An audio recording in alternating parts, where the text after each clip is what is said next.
Hey friends, welcome back to the channel. It is story time and we are still going through our Celtic tree signs. And we are on Hazel. August. Is that a 7? I don't know what that is. It's a weird font. To September 1st. I can't tell what that is. We'll find out later. As we go into it. But yeah, the hazel. I know about hazelnuts, and I'm not a big fan of eating hazelnuts by themselves. Now the chocolate hazelnut spread, I'm okay with that. But yeah, let's find out a little bit more about the hazel tree, bush, whatever. And I'm gonna see, I found a really cool video from one of my favorite YouTube podcasters, Icy Sedgwick. So if you're not subscribed to her channel, do, because she has some amazing content. So I'm gonna see if I can pull this up. I'm trying to figure out how to make this stuff work. You know, is that considered a window capture? Hold on a second. Okay, but first, before we go to Icy Sedgwick's piece, there's other little, I found this one at Just Jenna, and it has just a little blurb to get us started on about the signs, so let's listen to that first. Next Celtic tree is the hazel. For August the 5th to September the 1st. When we look to the ancient stories of Celtic lore, we hear tales of how the hazel is associated with wisdom and inspiration. The sacred tree is said to be cloaked with powerful magic, which can imbue those who will eat the fruit.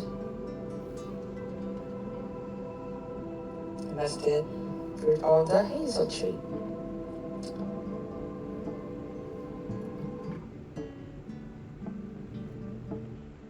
Okay, so that's August the 5th through September the 1st was those numbers that I couldn't get right.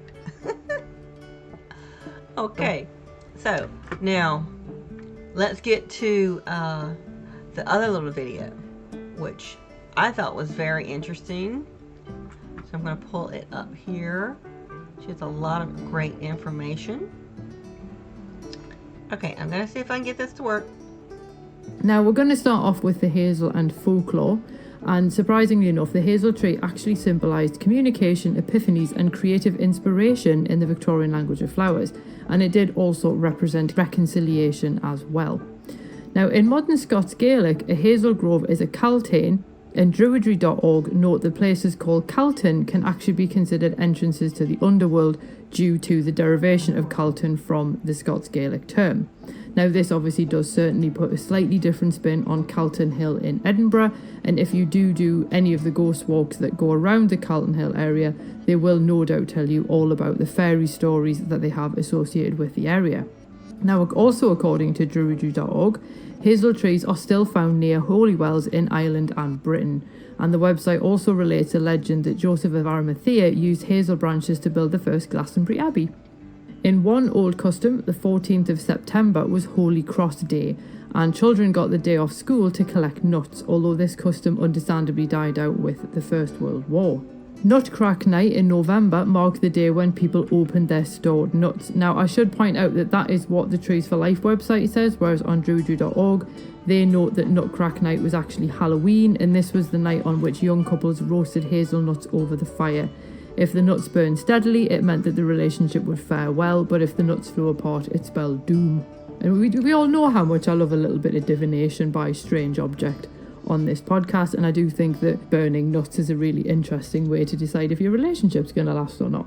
Now it's interesting, burning or roasting hazelnuts. You know, there are songs and traditions of roasting chestnuts over an open fire. That's the Christmas thing. I wonder if there's any folklore about that. Now, chestnuts are not, no, they're not on the Celtic trees, but interesting if that has any folklore to it also. This does segue nicely into the link between the hazel and love and fertility. And it was once a tradition to give brides hazelnuts on their wedding day to pass on wisdom, fertility and good fortune. And in Devon, this particular job fell to an old woman who would wait outside the church to greet the bride with a basket of hazelnuts. Now, this isn't so surprising when you learn that hazelnuts were linked with love, fertility, birth, knowledge and poetry. As Somerset I did mention earlier that there was a link between hazels and wisdom. And in Ireland, 9 hazel trees surrounded the Well of Life. The nuts fell into the water, creating what are known as bubbles of mystic inspiration, and anyone who ate the nuts became seers and poets. Now, according to the Trees for Life website, a salmon ate the hazelnuts from these trees, and in one particular legend, a druid envied the salmon's wisdom and caught it. He tasked his apprentice with cooking the salmon, but the apprentice wasn't to eat any of it. However, while he was cooking, some of the juices spattered the apprentice's thumb, which were obviously hot, so he put his thumb into his mouth to try and ease the pain. But of course, he then imbibed some of the wisdom from the salmon, and thus became incredibly wise himself.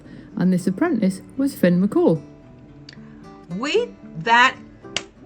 You remember that we did a story time video on the salmon of wisdom, and it was about that myth right there, so that's interesting.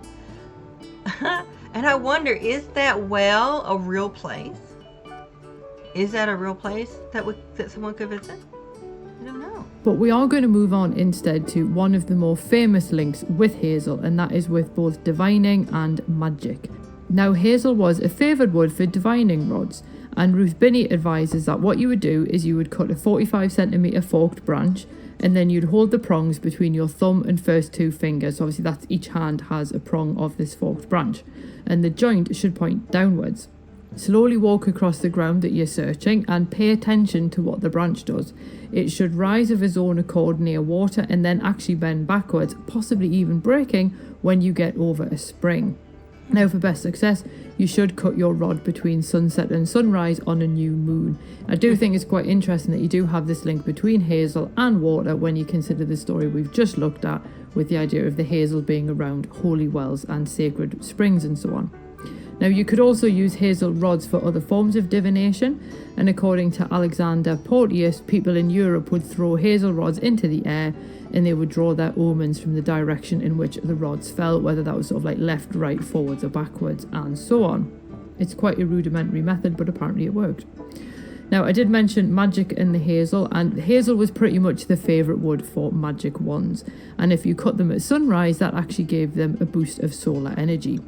Now, Harrington recommends cutting your magical hazel at sunrise on a Wednesday, which is very specific, and obviously the Wednesday links again with this idea of the tree being a tree of Mercury, and Wednesday is his day. Oh. A Scottish tip further advises that you shouldn't cut hazel, or willow for that matter, during a waning moon, because this would leave the wood too dry and brittle.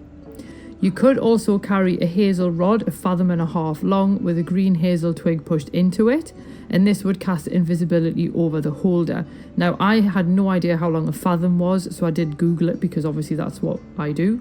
And a fathom is approximately 1.8 metres, so that would be a rod that would be 2.7 metres long. How you'd manage to be invisible while carrying a length of wood that long, I'm not sure. So if you do try it, please do let me know if it works. But a much easier option if you want to use hazel for invisibility is to carry hazelnuts in an orange pouch, and apparently that will help to bestow invisibility upon you, and is also, I think, much more achievable than finding a length of wood that's 2.7 metres long. Oh my goodness. Hazelnuts in an orange pouch makes you invisible. You know I'm going to have to try that. You know I'm going to try that. If you carry double hazelnuts in your pocket, that would bring you luck and also protect against both toothache and witches. And the double nut was sometimes referred to as St. John's nut. You could weave hazel twigs together to make a crown, and if you wore this while making your wishes, it would make them more effective. Now, obviously, this pretty much depends on the fact that hazel is really flexible, so it does lend itself quite well to such an endeavour. And what I found was really interesting was that in parts of England, hazel actually formed the basis of the maiden's garland. And this was a crown made from either hazel or again willow, which obviously we looked at a couple of weeks ago, and it was used to mark the death of a local person who had died unmarried. Now these people were usually female, but not always, and the mourners would carry the garland above the coffin and then hang it in the church after the funeral above their pew. It was basically left there until it rotted away, although sometimes they were thrown out during church renovations. And in one description, we hear that they were essentially made of this circular hoop made out of the hazel or the willow, and then people would attach coloured paper made to look like flowers, and then a woman's glove was either cut out of white paper and hung from the middle, or an actual glove was used, and they would often write the woman's name and age on it. Earlier descriptions do talk about using real flowers as well, but the paper ones seem to have become more common. Where fresh flowers were used, they were usually lilies, and these have represented purity since early Christianity. And apparently lily wreaths used to be laid on the coffins of virgins. So I wonder if that has anything to do with the modern practice of putting a wreath of flowers on graves. The fact that it's done in a wreath form usually. I wonder if that's a similar practice to that, to where they would have it on the casket and then hang it in the church. Maybe that's one of the roots of the modern version of having wreaths at funerals. More often than not, you find them associated with protection when hazel's used in specific ways. So we've already had a look at how you can apparently render yourself invisible using both hazelnuts and branches from the tree. But there was also a belief that carrying a hazel stick would actually protect you from evil if you were walking at night. Gathering hazel twigs on Palm Sunday could protect a home from being struck by lightning or suffering from a fire. And Druidry.org actually note the links between the hazel and Thor, so this does suggest something of a Norse influence on this particular custom, in much the same way that people would put oak things out like acorns and oak leaves to try and deter lightning via the associations with Jupiter and other gods of his ilk. You see the same thing here with the hazel. Now you could also protect your home from fire by driving 3 hazel pins into the wall of the house. If you formed a cross with 2 hazel twigs and then fastened that to the wall, it would guard the whole building against witchcraft and disease. And in Germany, you could cut a cross from hazel and then pass it over your stored corn during the first thunderstorm, and this would prevent it from going bad.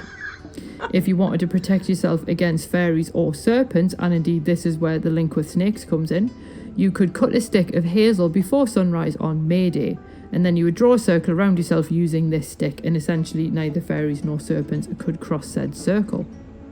It's perhaps no surprise that many believe that the staff used by St. Patrick to drive the snakes from Ireland was actually made of hazel. And you could also stir jam with a hazel stick to stop fairies from stealing it, and tying a piece of hazel to a horse meant that the fairies couldn't steal it. And finally, sailors might even wear sprigs of hazel to protect themselves from shipwreck. I'm really curious. All the several different trees that we talked about have this, to where if you tie bits and pieces of these trees to items, animals, even yourself, that it protects against the fae. What the trees? How is that effective against the fae? That's curious to me, because you think of fae as being nature type spirits, and they would have a connection to trees. They certainly wouldn't be an aversion to trees. Things like carrying a copper penny or a piece of iron or something like that makes more sense to me as far as keeping the fae away, because they do seem to have an aversion to metal. I don't know. Isn't that interesting though?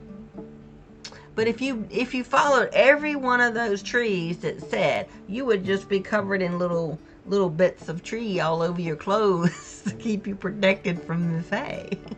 So ultimately, with all of these legends and myths around using it for protection, for love, for wisdom, and all that kind of jazz, what do we make of hazel trees and their folklore? Well, ultimately, I think we can actually see why hazel trees are one of the big four. They're associated both with foundational myths and more commonplace folklore, so it basically links them into a wider tradition of myth making and then the folk practices of everyday life. And obviously, both of these things are entirely welcome here on Fabulous Folklore. But also, much like the hawthorn, hazel trees offer nutritious fruit, and like the oak, hazel trees also offer protection and guidance through divination. So it does kind of make them something of a super tree where folklore is concerned. But obviously you do need to be aware of some of the other folklore associated with it, so please do keep your wits about you if you decide to go collecting hazelnuts, because that helpful stranger might just be the devil in disguise. So that is the end of this week's episode. I hope you enjoyed it. Oh my goodness, yes, I did enjoy it. I love Icy Sedgwick's channel. Again, go and check out her content. It's really amazing. But wow, yeah, again, a lot of these trees have connection to protection. Oh, that's cute. Connection to protection. Sounds like something here in the 70s on TV with a little conjunction, junction, what's my function? That's how we learned English grammar, is on TV cartoons. But we are getting close to my sign. We are not there yet. So we are on Hazel. Hazel is right here. Next will be the vine. Vine. Then ivy, then reed. I'm a reed. So I'm really interested in finding out about the reed. And we'll find out about the vine. And I'm interested to find out whether a vine represents something like a grapevine or is it like an English ivy. So we'll find out more about that next week. Thank you guys for hanging out with me today for story time going through the Celtic tree signs. And enjoy your stay at the inn. Hang out with me for some of the other videos. I'm having some fun doing some other kind of things. So yeah, thanks for being here. And we will see you later. Bye.